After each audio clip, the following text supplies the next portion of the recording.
everyone, welcome back. So I have some more questions to go through. I thought I would spend some time in this video doing that. It's so I swear it's really easy to make these videos. That's why I have them out all the time, right? That's why I release them on time all the time, right?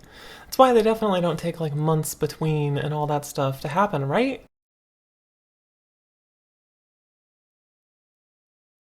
Actually, the opposite happened.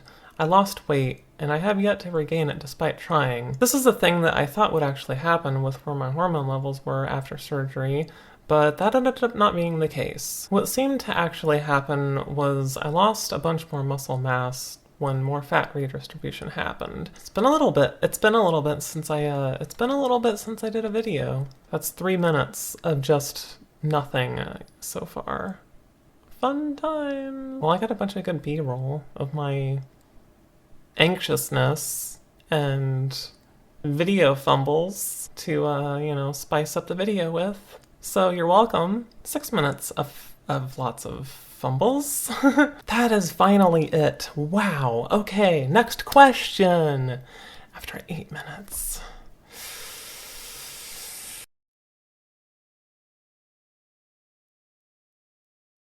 As much as I wish I didn't need to take anything for HRT anymore, that's not the case. I do still take estrogen, and while the amount can be reduced after surgery for some people, mine was actually increased a little.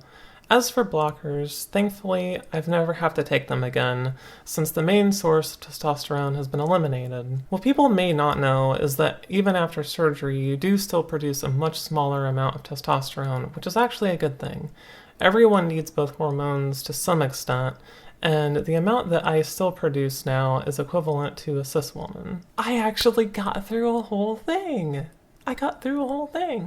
Nice. Okay.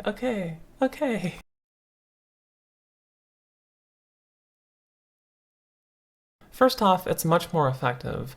I had struggled with my testosterone levels the entire time leading up to Orchi. It was almost always too high, and so one thing surgery felt like was a new beginning for HRT. As I mentioned before, there was more fat redistribution, especially around my hips, that started happening right away. For another example, my breast development over the past 2 years versus all the time leading up to Orchi has been a night and day difference. I also feel healthier and better in general being off blockers, which were beginning to become more and more problematic at the time. They definitely make you feel very dried out, and were starting to just make me just feel gross and bad a lot of the time. So overall, after surgery, I've been feeling healthier, and I've been seeing a lot more of the results from HRT that I've wanted to all along. I need to do these more often, because then I wouldn't have to struggle through them every single time. They'd be a lot easier to do if I just kept doing them more and more often, because then I would be more used to it. Speaking of surgery, I have been able to make more progress with all the hurry up and wait I've had. I got 2 letters, which is actually a thing I needed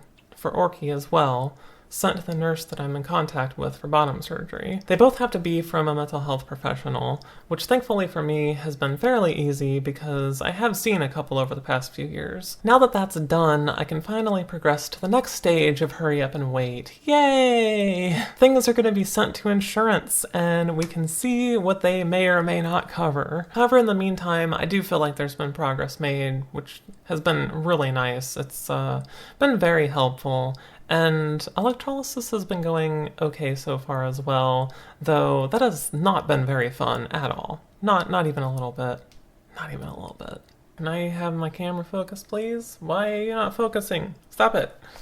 So you also might have noticed that I have not been uploading very much lately, and there's a good reason for that. I've had a little bit of burnout lately, and so I just haven't really known what kind of direction to go, or I just haven't been able to get the energy and motivation to make anything, which has not been fun at all. I've been really struggling with it, so if the content I'm putting on this channel is a bit more sporadic, that's why. The direction of my channel has been kind of a issue lately as well. I've really been struggling to figure out where to go with it exactly. Like, I know the things that I like to do, and I know the things that I want to do, but they seem to conflict with this channel to the point that it makes me wonder if I need to make a separate channel. But, of course, that comes with a whole other issue. I already have such a small channel that dividing it up doesn't really feel very great to me. I feel like all the work that I've done to get this channel where it's at wouldn't be possible to replicate if I made another channel that broke a bunch of the content from this one away from it. So all that said, if there's not a whole lot of content on this channel happening as frequently as I had it happening, that's why. I'm hoping soon I'll be able to figure out these things and move forward in a much more productive way. I think that's good. I think that that's good. I think that that's good. I think that's good. Is that it? Is that the video? I don't know. Hold on. Forgot about that outro. If you have any other questions, feel free to leave them in the comments. I hope that you found this video to be helpful. Thank you so much, and until next time, goodbye!